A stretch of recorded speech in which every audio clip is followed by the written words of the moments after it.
죽음의 격차 장기성.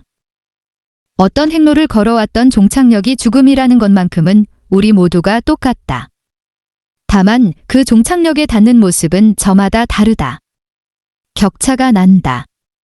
당하는 죽음이 아니라 맞이하는 죽음이 되어야 삶을 어떻게 살아야 하느냐만큼이나 어떻게 죽는가도 매우 중요하다. 죽음이 마지막 성장의 기회란 말도 있다. 위키백과. 죽음이 바로 코앞에 닥쳐오면 모든 것은 의미를 잃어버린다. 아무리 돈을 많이 가졌든, 아무리 높은 지위에 있든, 권력이 하늘을 찌른들, 소유한 부동산이 지구를 다 덮은들, 사랑하는 배우자가 옆에 있든들, 자식들이 모두 출세를 한들, 그것에 관계없이 죽음에 직면하면 모든 것이 허망하기 마련이다.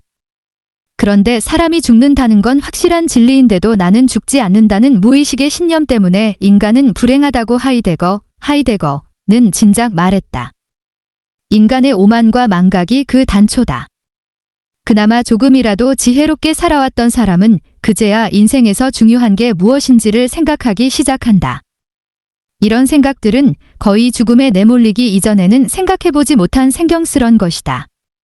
이때 나는 누구인지, 죽음 뒤에도 내가 존재하는 것인지, 천당이나 지옥이 정말 있는 것인지, 내가 믿는 신은 정말 존재하고 내가 죽은 뒤에 나를 거두어 줄는지와 같은 매우 종교적 질문들이 나를 에워싸고 말 것이다.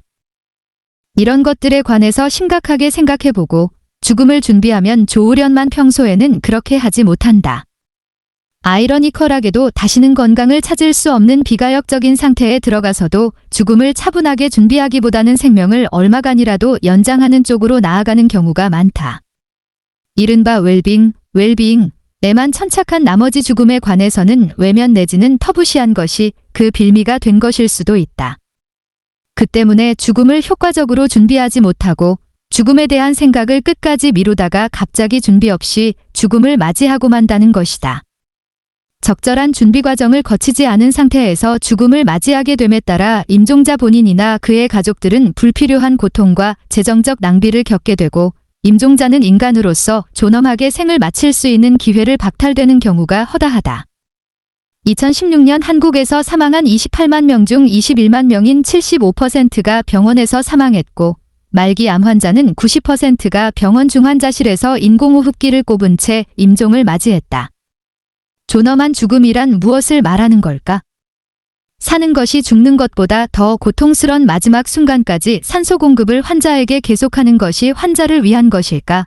아니면 자식들의 마지막 효도의 일환일까? 삶을 어떻게 살아야 하느냐만큼이나 어떻게 죽는가가 중요하다. 죽음은 마지막 성장의 기회란 말도 있다. 이것이 죽음학, 세너탈러지이란 학문을 존재하게 하는 당위성이 아닐런지. 하이데거 1889-1976는 시간이야말로 인간을 인간이게 하는 것이라고 생각했다. 그는 인간은 언젠가 반드시 죽는다라는 시간의 유한적 속성을 인간의 가장 본질적인 것이라고 보았다. 위키백과. 죽음 준비의 첫 단계는 죽기 전에 해야 할 일을 하는 것보다 자신의 남은 생을 정리하는 것에서 출발해야 한다. 예컨대 지금까지 하지 못했던 일을 시작하는 것이 아니라 지나간 생을 돌아보고 존엄하게 이승을 마칠 수 있게 준비하라는 것이다. 이 단계에서 새로운 일을 하는 것은 마치 영원히 살 것으로 착각하는 것으로 아직도 죽음을 인정하지 못하고 오로지 목숨의 부지에만 몰두하는 경우이다. 일반적으로 죽음을 맞이하고 준비하는 단계는 말기질환을 선고받은 다음부터라고 한다. 말기질환이란 사고나 병으로 다시는 건강을 회복할 수 없는 상태를 말한다. 그 이후는 우리가 죽음을 준비할 수 있는 반드시 준비해야 하는 소중한 시간들이다. 이때 해야 할 중요한 일은 유언장과 사전 의료의 향서를 작성하는 것이다. 유언장은 사실 이러한 상황에 닥쳐서 쓰는 것보다 건강할 때 평상의 감각으로 쓰는 것이 더 좋다.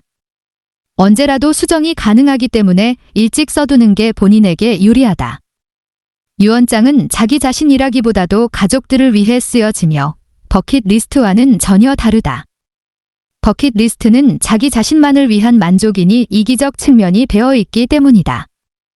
유언장에 들어가는 내용은 일반적으로 생각하는 것보다 훨씬 구체적이어야 한다.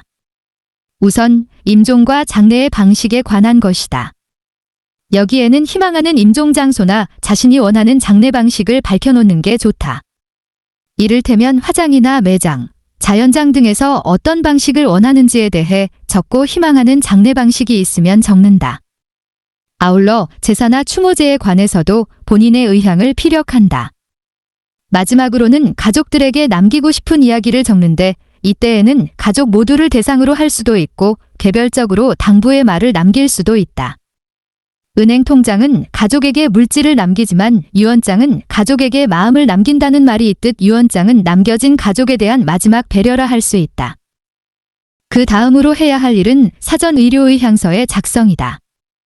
이 문서에는 우리가 의식불명 상태가 됐을 경우 어떤 의료 행위를 받을 것인가를 미리 밝혀놓는 것이다. 만일 이 문서를 작성하지 않았다면 자신이 원하지 않는 연명치료가 시행되어 본인의 뜻과는 다르게 아름답지 못한 임종을 맞이할 수 있다. 예컨대 값비싼 의료 서비스로 자식들에게 엄청난 경제적인 부담을 안겨줄 수 있다. 주로 심폐소생술과 인공호흡과 같은 연명치료는 거절하고 진통제 처방만을 허락하는 것이 일반적이다. 한국죽음학회는 당하는 죽음이 아니라 맞이하는 죽음이 되어야 한다고 했다. 존엄하게 맞이해야 할 삶의 마지막이자 가장 중요한 길, 이 길을 스스로 준비하는 것은 남겨진 자식들뿐 아니라 본인의 생을 값지게 보내기 위한 이정표와 같다. KSS 해운 창업자 박종규 회장 1935 현재은 다음과 같은 유언장을 세상에 내놓은 바 있다. 죽음의 격차를 보여주는 것 같아 가슴이 뭉클하고 코끝이 찡하다. 사랑하는 처와 자식들에게 나는 내 평생을 행복하게 살았다고 생각한다. 이만하면 수지 많은 인생을 산 것이다. 그런데 내가 행복하게 산 것은 다른 사람들의 도움도 컸기 때문이다. 많은 불행한 사람들에게 조금이나마 보탬이 된다면 내 몸 하나 바치는 것은 아깝지 않다. 내 모든 장기와 시신을 대학병원에 기증하기 바란다. 남은 유골은 내가 좋아하는 바다에 뿌려주기 바란다. 평생을 바다와 함께 한 나로서는 바다로 돌아가는 것이 나의 큰 기쁨이다. 또한 일반적인 제사는 지내지 말라. 어느 집이나 며느리 되는 사람의 노고가 너무 크다. 아침에 각자의 집에서 내 사진과 꽃 한 송이 꽂아놓고 묵념추도로 대신하기 바란다. 그리고 저녁에 음식점에 모여 형제간의 우애를 다지는 기회로 삼아라. 식비는 돌아가면서 내도록 하여라. 그리고 이러한 추도도 너희들 일대, 길대로 끝내기 바란다. 1998, 8, 25